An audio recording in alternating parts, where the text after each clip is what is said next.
अचानक न जाने ऐसा क्या हुआ, अभी अभी जिस शरीर को, तन को देख कर के ग्लानि उत्पन्न हो रही थी, और ऐसा न जाने कौन सा चमत्कार हुआ, कौन सा विज्ञान उपस्थित हो गया कि अब उस शरीर में एक विशेष कांति फूट रही है। जहाँ कुछ समय पहले उस शरीर में कुछ कालिमा नज़र आ रही थी, कुछ मैल नज़र आ रहा था, कुछ रुधिरपन नज़र आ रहा था, और विशेष विशेष प्रकार के आँखों को चुभने वाले, नापसंद आने वाले ऐसे बहुत सारे आकार, रंग, रूप नज़र आ रहे थे।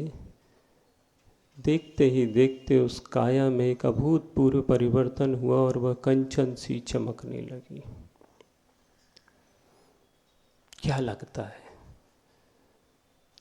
ये सब कुछ किसी देववशात हो गया, कोई चमत्कार हो गया, या विज्ञान ने कोई अनुसंधान ऐसा कर डाला, कोई केमिकल्स, कोई रसायन ऐसा पैदा हो गया कि अंतर मुहूर्त का भी समय नहीं लगा, और अंतर मुहूर्त अभी अभी बैठे ही बैठे सामने ही सामने देखते ही देखते पता नहीं क्या हुआ इस काया में, ऐसा परिवर्तन क्या हो गया है, क्या हो गया, कौन सा चमत्कार ये है? कभी सोचा इस बारे में? वो शुद्धोपयोग में लीन साधु अपने अंतरंग में लीन हैं। अभी जब कुछ समय पहले तक उसको बाहर की धूप का प्रभाव पड़ रहा था, चिलचिलाती धूप में वह पीड़ित हो रहा था, शीत का असर पड़ रहा था, वह ठूठ सी उसकी देह रह गई थी, अकड़ कर रह गई थी इतनी ठंडी में, और बरसात इतनी कि पूछो मत। वह अपने देह को बचाने की कोशिश कर रहा था, लेकिन पता नहीं फिर कौन सी ऐसी अंतरंग में ऐसी शक्ति जागृत होती है, या बाहर का कोई चमत्कार ऐसा होता है कि अब वह स्थिर है, और स्थिर देखते देखते देखते जिस काया को देखना भी पसंद ना हो, और अब तो उस पर से नज़र नहीं हटती, इतनी चमत्कृत हो रही है कि सूर्य की भी आभा को फीका महसूस हो रहा है। दुनिया के कोई भी, जितने भी हाइलाइट्स करने वाले जितने भी लाइट्स हैं, सारी लाइट अब उस चमक के आगे फीकी पड़ गई हैं। लगता है सब कुछ अचानक हो जाता होगा, अचानक नहीं हुआ, एक लंबी प्रक्रिया के तहत उसे गुजरना पड़ता है। एडवेंचर कह सकते उसे, देखने में ऐसा ही लगता है। उस एडवेंचर की स्थिति को आचार्य भगवान ने एक उदाहरण में ढाला, और उदाहरण भी उसे जिसकी कोई कल्पना नहीं कर सकता था कि ऐसा भी कोई मिलेगा कि जिसके माध्यम से किसी व्यक्तित्व के बिल्कुल अधः स्थान से, निम्न स्थान से उठाकर उसे शिखर पर, कलश पर सुशोभित और पूजित कर दिया जाए। ऐसा ही कुछ हुआ कि वहाँ पर कुछ ऐसी बात चली कि अब क्या करना है। तो कहते हैं ये यातनाएं, ये पीड़ाएं, ये वेदनाएं न जाने कब से और कितनी कितनी प्रकार से और कब तक। जब व्यक्ति बहुत अधिक अंदर से दुखित और पीड़ित हो जाता है तो फिर वह फूट उठते, कभी वचनों के रूप में, कभी आंसू के रूप में, कभी किसी के सामने याचना करने के रूप में। किसके सामने याचना करती वह? अपनी धरती माँ को संबोधन करते हुए कहती है, माँ अब मुझसे सहा नहीं जाता है, पता नहीं कब तक कोई छोर नजर नहीं आता है। तो क्या करें? इस पर्याय की इति कब होगी, इस काया की च्युति कब होगी? और बता दो माँ इसे कि अब यह जीवन उन्नत कैसे और कब बनेगा। विलंब मत करो माँ, पद दो, पथ दो, पाथे भी दो। माटी, धरती माँ से निवेदन कर रही है, पद दो, पथ दो और पाथे भी दो। हमें जिस राह पर चलना है, आगे बढ़ना है। ज़्यादा बोला नहीं जाता जब अंदर से कोई व्यथित होता है तो बस वह तो एक निवेदन अपने कभी कभी शब्दों से भी नहीं कर पाता, उसकी आंखें ही बोलती हैं। और उसी प्रकार के संबोधन को सुनकर अब माँ भीगे भावों से, क्योंकि जब सामने वाला भीगा हुआ होता है तो सुनने वाले को भी आंखों में आंसू आ जाते हैं, और वह भीगता हुआ उसे संबोधन देता है। कहती है वह, घबराओ नहीं, क्या सत्ता तो शाश्वत होती है। कितनी भी यातनाएं आ जाएं, कितनी वेदनाएं आ जाएं, कितना कुछ हो जाए, सद्द्रव्य लक्षणम, द्रव्य का कभी विनाश होने वाला नहीं है। सत्ता शाश्वत होती है बेटा, घबराओ मत। और यही इसकी महत्ता है। और सत्ता शाश्वत के साथ साथ भास्वत भी होती है, यानी प्रकाशमान भी होती है। इसलिए जीवन में आस्था बनाए रखो। आस्था से वास्ता होने पर रास्ता स्वयं शास्ता होकर संबोधित करता है साधक को। साथी बना लो अपने आप को, अपनी आस्था को। बगैर आस्था और विश्वास जमाए, समर्पण जमाए, आप किसी भी प्रकार से अपना उत्थान नहीं कर सकते हो। शुरुआत यहीं से है तप की। तपने का नाम तप नहीं है, सुख पाने का नाम तप है। और तपकर और निखर जाने का नाम तप है। तपकर गलकर सड़कर मर जाने का नाम तप नहीं है।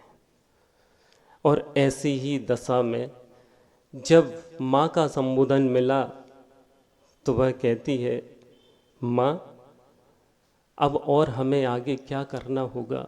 तो कहती है, इतना ही पर्याप्त नहीं, आस्था के विषय को आत्मसात करना होगा। हम कुछ लोग हिम्मत नहीं कर पाते हैं। क्यों?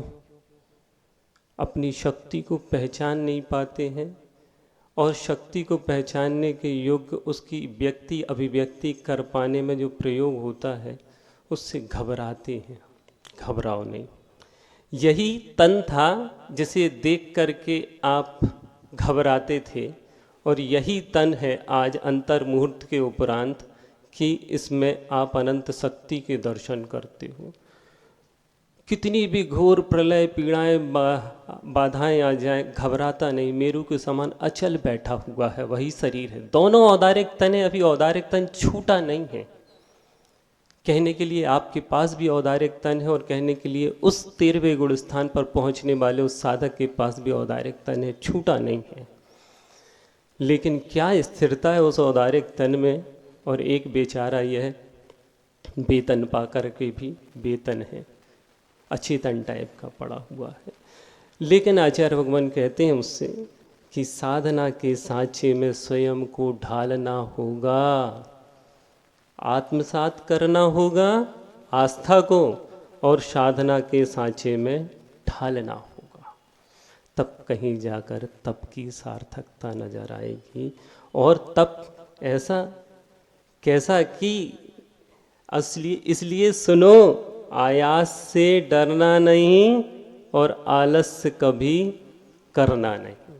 हम तो श्रावक अपने 6 आवश्यक भी पालने में घबराते हैं और सोचते हैं कंचन सी काया मिल जाए और सारा वैभव स्वर्ग का कंचन सा सब कुछ हमको मिल जाए।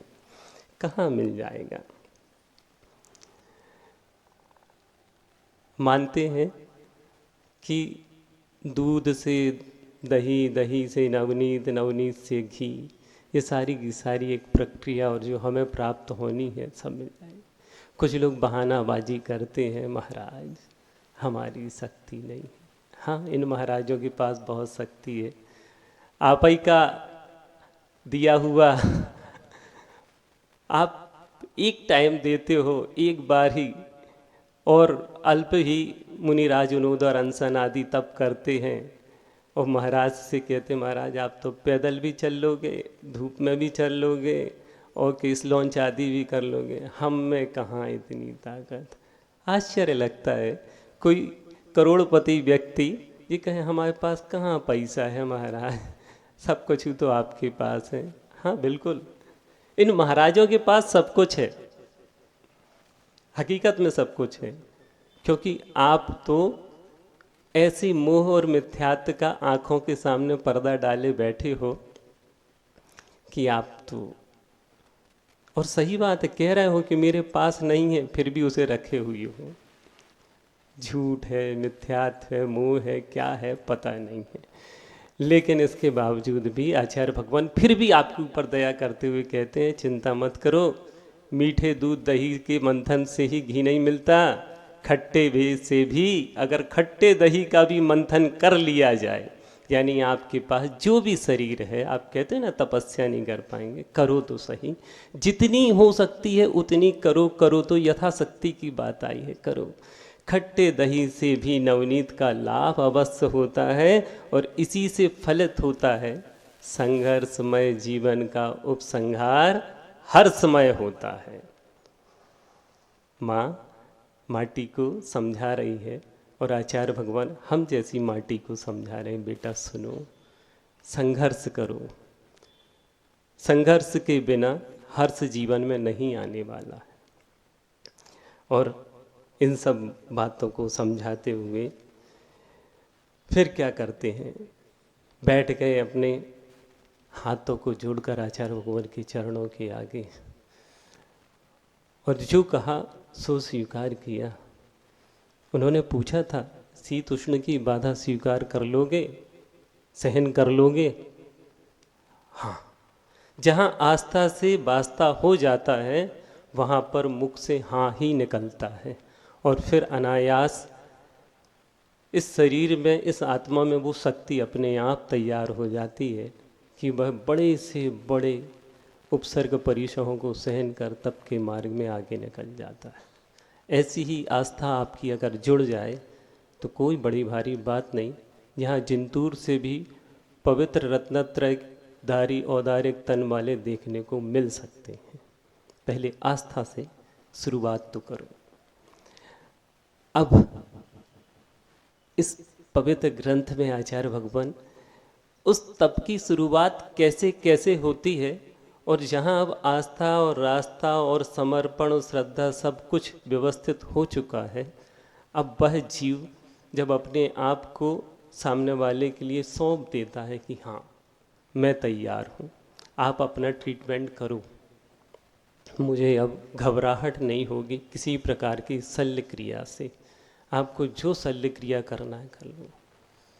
यहाँ से शुरुआत हुई और आपको क्या लगता है कंचन सी देह ऐसी अंतर मुहूर्त में परिवर्तित हो गई, पार्श्वनाथ ऐसी चमकने लगे?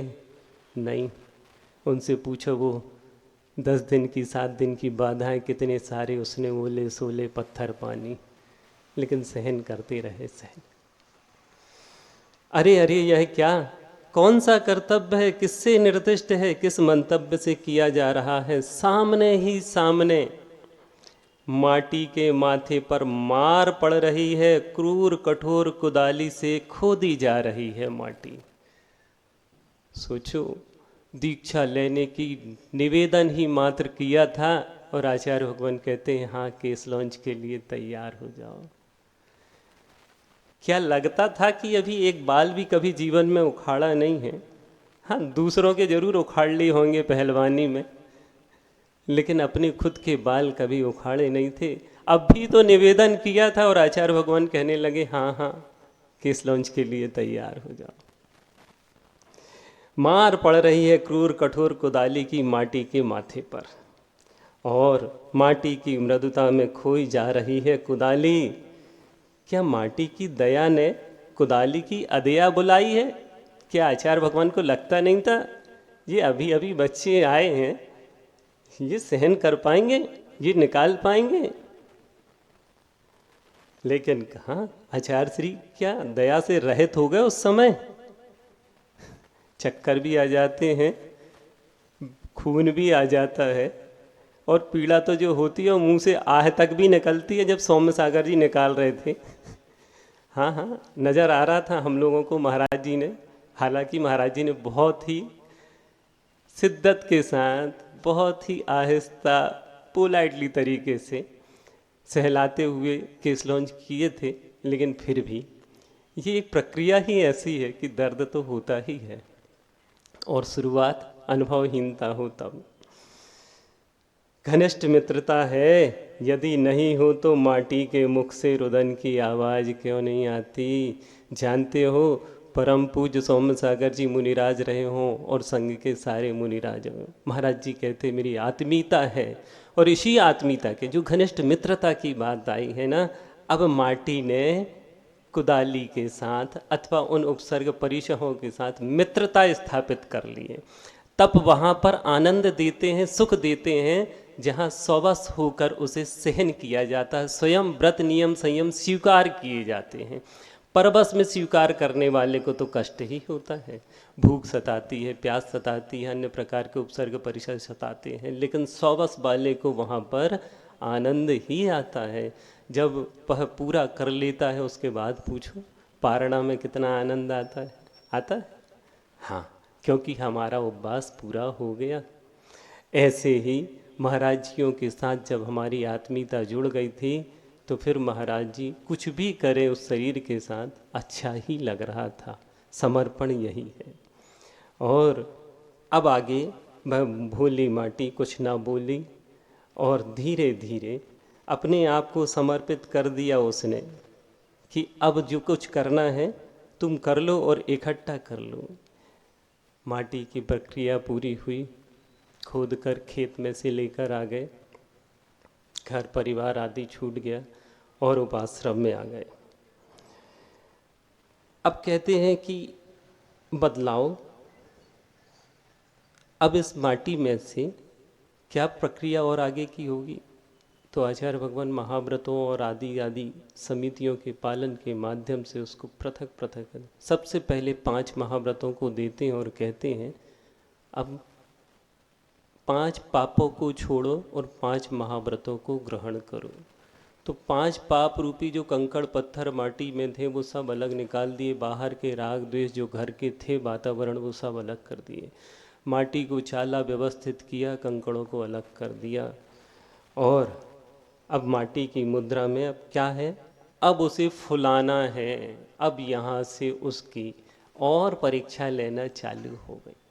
यह कंचन सी काया ऐसी नहीं चमकती है। प्रक्रियाएं देखो, एक एक करके कितनी प्रक्रियाओं से गुजरना पड़ता है, तब कहीं जा कर के वह आपको अगर हाथ में सिर्फ एक पत्थर दे दिया जाए और आपसे कह दिया जाए इसमें सोना है, रख लो ये पत्थर, रख लोगे? आप कहोगे पागल हो गए, ये पत्थर देकर कह रहे हो कि सोना है, हमें बेवकूफ़ समझ रखी हो क्या? बेवकूफ़ तो नहीं समझ रखा है, हाँ, लेकिन महामूर्ख जरूर समझ रखा है। अज्ञानी हो, जानते ही नहीं है प्रक्रिया से अभी कि पत्थर में ही सोना निकलता है और माटी से ही भगवान बनता है।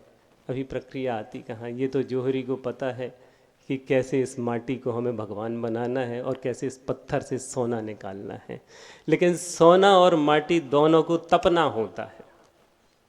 एक पंक्ति आप लोग कभी गुनगुनाते होंगे, दीपक जले जले रे बाती, सूरज तपे तपे रे माटी, तुझको तपना होगा, तुझको तपना होगा, तुझको जलना होगा।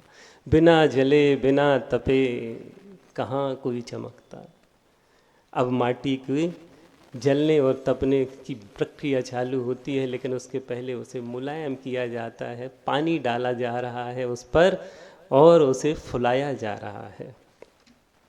आज माटी को बस फुलाना है पात्र से, परंतु अनुपात से। उसमें जल मिलाकर उसे घुलाना है, आज माटी को बस फुलाना है। फुलाने की प्रक्रिया होती है और फूली माटी को अब जब वह फूल जाती है, जब तप के माध्यम से उसमें धीरे धीरे ऐसा अंतरंग में आनंद आने लगता है और उसे लगता है कि अब एक उपवास हो गए हैं, इस प्रकार के हमारे ध्यान आदि के उपवास हो चुके हैं, तप हो चुका, तो साधक आगे जो बैठा हुआ है बड़ा साधक आचार्य भगवान, उनको और धीरे धीरे प्रायश्चित आदि के माध्यम से अब क्या करते हैं देखो। अब उनकी तपस्या, पहले तो हमसे कहा आहार कर लो, पहले उपवास नहीं कहा, पहले कहा आहार कर लो, यानी फूल जाओ तुम, थोड़ी सी नमी दे दी। अब नमी देने के उपरांत कहते हैं हाँ आ जाओ, सामायिक करना है अब, और सामायिक के बाद स्वाध्याय आदि भी करना है, ये सभी तप के अंतर्गत आने वाले हैं। और फिर धीरे धीरे उपवास, उनोदर आदि, पहले उनोदर फिर उपवास, पहले खाना सिखाया, फिर उसके बाद उसमें कमी करना सिखलाई, फिर उसे छोड़ना सिखलाया। ये प्रक्रिया है। इसी प्रक्रिया के तहत माटी को अब पैरों से रौंदा जा रहा है, रौंदने की प्रक्रिया। शिल्पी का आगमन हो रहा है माटी की ओर, फूली माटी को रौंदना है, रौंद रौंद कर उसे लौंदा बनाना है। और रोदन की क्रिया भी वह कैसी, हाथों से नहीं पैरों से रौंदना है। यूँ प्रक्रिया बड़ी अच्छी। कभी आप लोग ने अपने आसपास देखा हो कि माटी से जब तैयार होने वाला घट तैयार हो जाता है तो कुंभकार क्या क्या तरीके उसमें अपनाता है। लेकिन ये माटी, सोचो यहाँ कोई अगर आपको एक थोड़ा सा भी टच कर दे तो आप उस पर क्रोधित हो जाते हो। लेकिन जहाँ आस्था, जिस तरह डॉक्टर के पास आप समर्पित होकर चले जाते हो कि वह किसी प्रकार की शल्य क्रिया करे, सुई भी चुभाए या कैंची भी चलाए या अस्त्र कोई भी चलाए, हम सब सहन कर जाते हैं क्योंकि हमें स्वस्थ होना है। और हकीकत में स्वस्थ होना है तो तब तो करना पड़ेगा, और तब भी उसके हाथों से करवाओ, उस प्रक्रिया के तहत करवाओ जिसको ये अनुभव हो कि तब कैसे किए जाते। एक घटना घटी, आचार्य भगवान ने कहा ऐसा नहीं होना चाहिए। कैसा नहीं होना चाहिए? एक साधक अवसान को प्राप्त हो गए, असमाधि को प्राप्त हो गए अकाल में ही, तो कहा नहीं, प्रक्रिया होती है। आचार्य भगवान जब बेला तेला करने का अगर किसी को साहस होता है तो कहते अभी अकेला करो, एक उपवास करो। वह जबरदस्ती परेशान नहीं करते, खींचते नहीं हैं। यूँ अपन ने समझा होगा महाराज जी, नहीं, महाराज जी लोग भी इस बात का ध्यान रखते हैं कि कल के दिन हमें अपने दूसरे आवश्यक भी करने हैं। धीरे धीरे समाधि संलेखना की ओर बढ़ते हैं।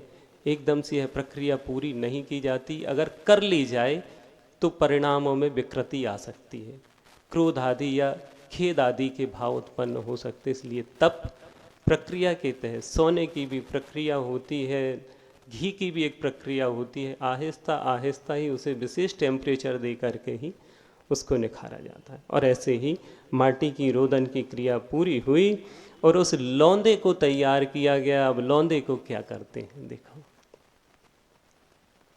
चक्कर आने लगे थे जब केस लॉन्च कर रहे थे, तो उस चाक पर और चाक की उसके कील पर, वहाँ पर ऊपर के भाग पर, कील नीचे लगी हुई है घूमने के लिए, और ऊपर के भाग पर उस पर मध्य भाग में लौंदे को व्यवस्थित रख दिया गया।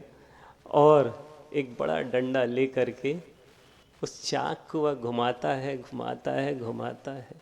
कभी गोल गोल वो सर्कस के झूले में घूमे हो कैसे चक्कर आते हैं, ऐसे ही उसके चक्कर आने को वह फिर घूमते हुए चक्र पर लौंदा रखता है। माटी का लौंदा भी घूमने लगता है चक्रवत तेज गति से कि माटी कुछ कहती है शिल्पी को। घबराहट होने लगी। उपचार से काल को चक्र कहते हैं। ये जो समय है इसको उपचार से चक्र कहते हैं। इसी का परिणाम है कि चारों गतियों में 84 लाख योनियों में चक्कर खाती आ रही हूँ माँ। बार बार बार बार यहीं पर घूमना, यहीं। लो आपने कुलाल चक्र पर रख दी इसे, कैसा चक्कर आ रहा है, घूम रहा है इसका माथा, इसका उतार दो। जब झूले में घूमते हैं ना, तब बच्चे लोग इशारा करते, बस बस बस, कुछ बच्चे रोने लगते हैं, उतार दो हमें, उतार दो, उतार दो। लेकिन ये बच्चे क्या कहते हैं? तार दो, उतार नहीं, तार दो, उतार दो। फिर से उत्तर के रूप में वह माटी माँ की तरफ देखती है कि अब माँ मुझसे क्या करने वाली, क्या कहने वाली है। ऐसी प्रक्रियाओं से गुजरते हुए माँ कहती है, परिशा और उपसर्ग के बिना कभी स्वर्ग और अपवर्ग की उपलब्धि ना हुई है, ना होगी, त्रैकालिक सत्य है। दो ऐसे व्यक्ति हुए जिन्होंने जैन धर्म में उत्पत्ति तो ली, लेकिन उन्होंने बड़ा विकृत रूप पैदा कर दिया। और एक ने तो जैनिज्म को भोग विलासता की ओर ले गया, नाम इनके कभी बतला देंगे, और दूसरे ने तो उस स्वरूप में ही विकृति पैदा कर दी कि होता ही नहीं, पंचम काल में तो ये होता ही नहीं है, मुनि होते ही नहीं है, तपस्या होती नहीं, चारित्र होता ही नहीं है। इन दोनों व्यक्तियों ने अभी वर्तमान में 150 साल के अंदर की बात, अभी अभी इन दोनों व्यक्तियों ने, सोचो, उसी कुल, उसी जाति, उसी धर्म में पैदा होने के उपरांत भी इन लोग ये ऐसे ही डरते हैं।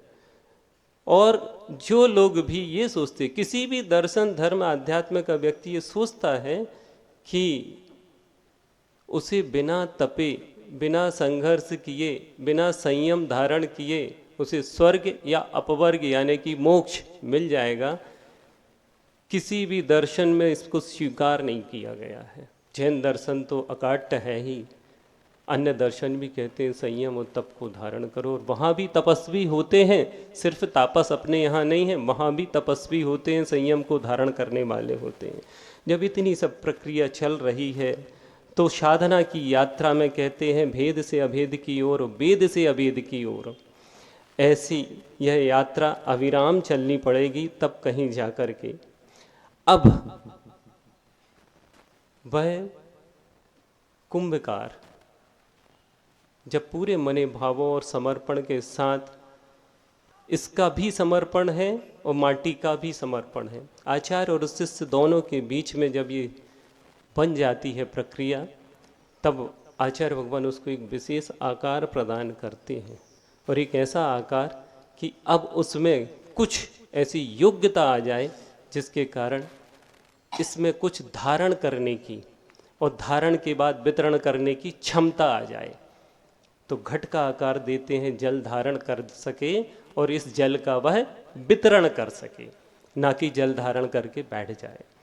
और इसी बात को लेकर के एक कठिन प्रक्रिया होती है बीच की। आप सब लोगों ने ये बहुत अच्छे से तो मूक माटी को, काश की पूज्य मुनि श्री बड़े महाराज जी के मुख से सुनी होती तो अद्भुत था, विदिशा वालों को अच्छा आनंद आया था। मिल सकता है, भविष्य में मिल सकता है, अपन भावना भाते हैं। और अब वहाँ पर प्रक्रिया तैयार होती है।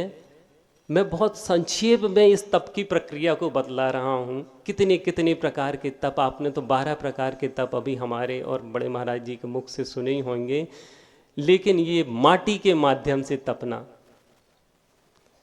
इस प्रक्रिया में अग्नि का भी बड़ा योगदान है। कहते हैं बिना अग्नि परीक्षा दिए कभी कोई भी पास हो ही नहीं सकता है। सबको अग्नि परीक्षा देनी पड़ी, चाहे सीता हो, चाहे पार्श्वनाथ हो, चाहे राम हो, कृष्ण हो, कोई भी हो, कोई भी महापुरुष अगर वह स्वर्ग और अब्बर की ओर बढ़ता है तो अग्नि परीक्षा, अग्नि कई प्रकार की होती है। ऐसे ही उस, जब सोचो माटी को भी अग्नि परीक्षा देनी पड़ रही है, तो फिर हम तो मानव हैं, हमें क्यों नहीं देनी पड़ेगी, और क्यों नहीं देंगे, हम अवश्य देंगे।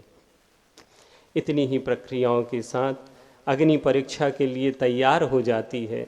और क्यों? क्योंकि मैं निर्दोष नहीं हूँ, अभी भी इस प्रक्रिया में बहुत सारे दोष बाकी हैं। मैं निर्दोष नहीं हूँ, दोषों का कोष बना हूँ, मुझ में जो दोष भरे हैं जब तक उनका जलना नहीं होगा मैं निर्दोष नहीं हो सकता। तुम्हें जलाने की शक्ति मिली है, अग्नि से कह रहे हैं, तुम्हें जलाने की शक्ति मिली है, मैं कहाँ कह रहा हूं कि मुझे जलाओ। कुछ लोगों को केसलोंच आदि और अन्य प्रक्रियाओं को देख करके ये कहते हैं, उपवास आदि को धारणा बनाते हैं कि इतना क्यों श्रम करना, इतना क्यों शरीर को तपाना या कष्ट देना। उनके लिए ये उत्तर है आचार्य भगवान का, मैं कहाँ कह रहा हूं कि मुझे जलाओ, मेरे दोषों को जलाओ। तप के माध्यम से शरीर नहीं जल रहा है, जो कषाय आदि राग देश मोह मिथ्यात आदि के दोष लगे हुए हैं वो दोष जल रहे हैं। मेरे दोषों को जलाना ही मुझे जिलाना है। स्वपर दोषों को जलाना परम धर्म माना है संतों ने। इसी कारण आचार्य भगवान ने अपने साथ साथ अपने शिष्यों को भी इस तरह से परिचय के ऊपर सहन करना सिखलाया। प्रक्रिया तो बहुत सारी बड़ी लंबी है इसमें, लेकिन सारी की सारी प्रक्रिया का निचोड़ इतना निकलता है, जब वह अग्नि परीक्षा दे लेता है तब वह चमकदार बन जाता है। उसमें किसी प्रकार का अब विशेष रंग जो ध्यान के माध्यम से प्रथम शुक्ल ध्यान, द्वितीय शुक्ल ध्यान, तृतीय शुक्ल ध्यान और चतुर्थ शुक्ल ध्यान के रूप में जब वह तैयार होता है, इस ध्यान अग्नि के माध्यम से वह चमकदार हुआ था, ना कि कोई विज्ञान का चमत्कार है कि अरहंत और तीर्थंकरों का जो समोशरण आदि का वैभव, जो उनके आगे पीछे चलने वाले देवताओं की पंक्तियां हैं, ये किसी विशेष विज्ञान का चमत्कार नहीं, ये आत्मा की पवित्रता का और उस तप का चमत्कार है जो उन्होंने किया था। वह 12 तप जो उन्होंने निरंतर सम्यक रूप से किए थे, बिना किसी विषयाभिलाषा को, बिना किसी आर्थिक कोई अन्य दूसरी लौकिक प्रयोजन को लेकर के, रावण की भांति नहीं कि सीता मुझे मिल जाए। वहाँ तो तप किए थे सुभचंद्राचार्य जैसे। ऐसे ही तप की बात। और इस युग के दो मानव अपने आप को खोना चाहते हैं। देखो, तप दोनों कर रहे हैं। इस युग के दो मानव अपने आप को खोना चाहते हैं। एक भोग राग को, मद्यपान को चुनता है और ये एक योग त्याग को, आत्म ध्यान को धुनता है। कुछ ही क्षणों में दोनों होते विकल्पों से मुक्त।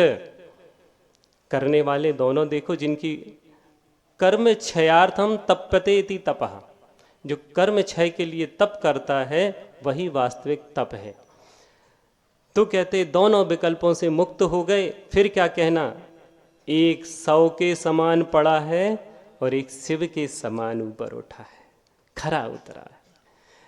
ऐसे ही इस तप की विशेषता को लेकर के आचार्य भगवान ने उस माटी को, पद्दलित माटी को पूज्य स्वर्ण कलश के रूप में निखार दिया।